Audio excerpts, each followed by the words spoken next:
Donald Trump, the name alone evokes strong reactions. Love him or hate him, one thing is certain, the man knows how to make headlines. But recent events have pushed the conversation beyond his policies and into a more personal realm, his mental health. Following a harrowing assassination attempt, whispers of trauma and instability have begun to surface. The incident, occurring just months ago at a Pennsylvania rally, left the nation shaken. While Trump emerged physically unscathed, the psychological scars remain unseen. Experts caution that such a traumatic experience can have lasting effects, potentially leading to anxiety, depression, and even post-traumatic stress disorder, PTSD. Coupled with Trump's already volatile personality, this incident raises serious questions about his well-being. Is Trump fit to lead? Recently, he declared that he would invade Panama and retake control of the Panama Canal. Trump has also determined that he will take over Greenland using either financial or military force. Trump has declared that he will take over Canada using financial pressures. What is next? Taking over the Sudetenland or perhaps invading Poland? Is Donald Trump beginning to sound like an earlier madman from the previous century? Is he grappling with unseen demons? The answers, much like the man himself, remain shrouded in controversy and speculation. Imagine this. You're standing before a roaring crowd, the energy palpable. Suddenly chaos erupts, gunfire, screams, a scramble for safety. This wasn't a scene from an action movie. It was the terrifying reality for Donald Trump and everyone present at that Pennsylvania rally. The assassination attempt, while unsuccessful, serves as a stark reminder of the very real dangers faced by public figures. But beyond the immediate threat to life, there's the lingering trauma. The psychological wounds, often invisible to the naked eye, can be just as debilitating as any physical injury. Experts suggest that individuals who have experienced such trauma may exhibit a range of symptoms, from flashbacks and nightmares to hypervigilance and emotional detachment. The impact can be profound, affecting not only their personal lives but also their ability to function in their professional roles. In the wake of the assassination attempt, Trump has returned to the public eye with a renewed focus on what he calls America's mental health crisis. But his proposed solution has been met with a mixture of skepticism and outright alarm. Trump's plan?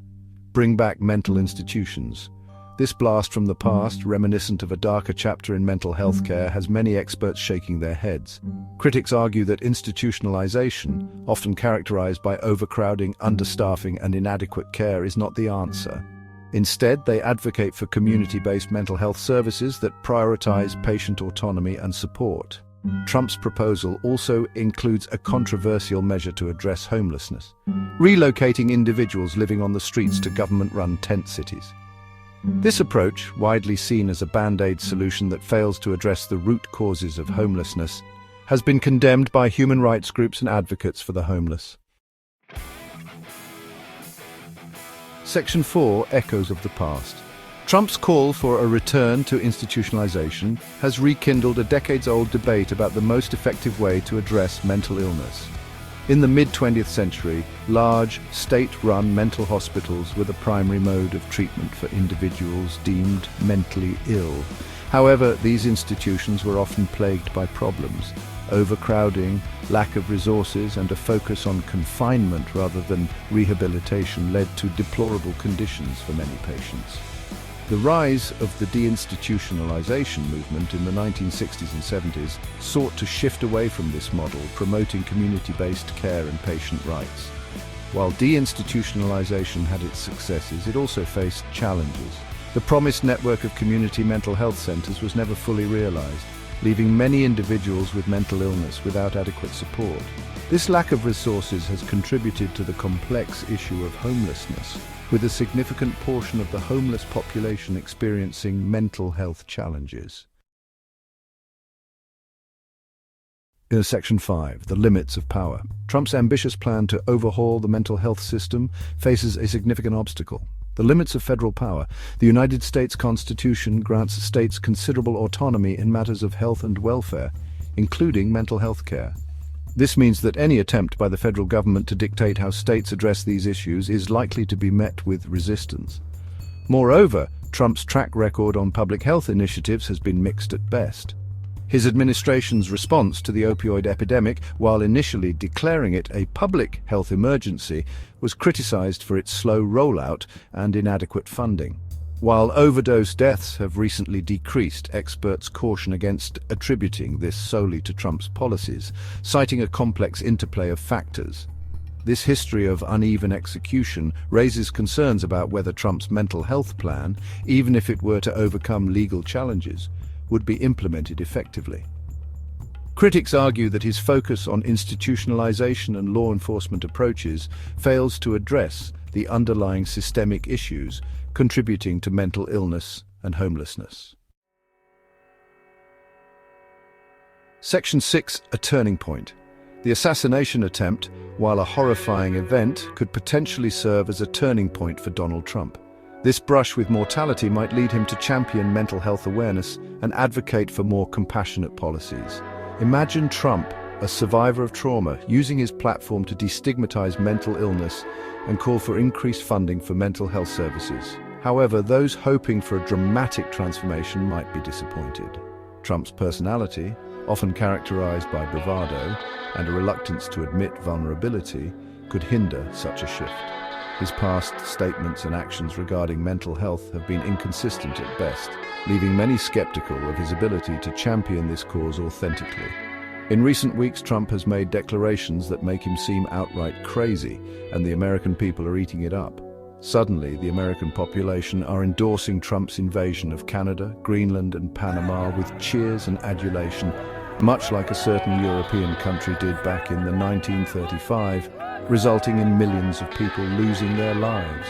Do the American people want to see their soldiers freezing to death in the cold Arctic conditions in Canada? Perhaps now would be a good time to give Donald Trump a history lesson, a time to teach him what happened to Napoleon's army when they tried to invade Russia, or more recently the German military when they tried to invade Russia. Remember, he who ignores the past is condemned to repeat it. The role of Trump's support system will be crucial in the coming months. A supportive network of family, friends, and advisors can provide the emotional stability and guidance needed to navigate the aftermath of trauma. Now is the time to remind Trump that he needs to cultivate friendship with allied countries, not make enemies of them. Whether Trump will surround himself with individuals who prioritize his well-being over political expediency remains to be seen. Section 7. The ripple effect. The assassination attempt on Donald Trump has sent shockwaves far beyond the immediate circle of those present at the rally. This act of violence has left an indelible mark on the American psyche, forcing us to confront uncomfortable truths about political polarization, extremism, and the vulnerability of even the most powerful individuals. For those who were present at the rally, the emotional scars may linger long after the physical wounds have healed. The experience of witnessing such violence can lead to a range of psychological effects, from anxiety and depression to PTSD. Perhaps this is why Donald Trump is acting crazy. Similarly, Trump's family, friends, and close advisors are grappling with the emotional fallout of this event. The broader impact on American society is more difficult to quantify.